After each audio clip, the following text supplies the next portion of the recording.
निकालाचा आशय हा आश्चर्यजनक नाही, हे होणारच होतं। याचं कारण की ज्यावेळेस इलेक्शन कमिशन आणि इलेक्शन कमिशनचा निर्णय सुप्रीम कोर्ट आम्ही हस्तक्षेप करणार नाही असं ज्यावेळेस म्हटलं, त्यावेळेस पक्ष आणि सिम्बॉल हा एकनाथ शिंदेंकडे गेला।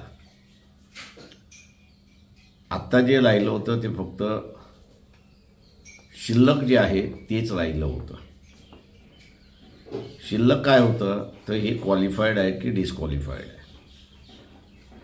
एकदा पक्ष कुठला खरा आणि कुठला खोटा हा निर्णय दिल्यानंतर डिस्क्वालिफिकेशनचा अर्थ हा इन्फ्रक्च्युअस होतो कायद्याच्या भाषेमध्ये, आणि म्हणून निर्णयाने आश्चर्य नाही त्या सगळ्या याच्यामध्ये।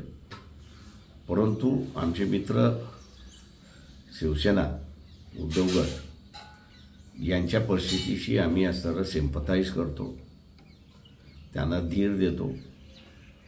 निर्णय विरोधात घेतला असला तरी चालेल, पण आपण एकत्र त्या ठिकाणी लढू शकतो आणि या प्रवृत्तींना आपण विरोध करू शकतो।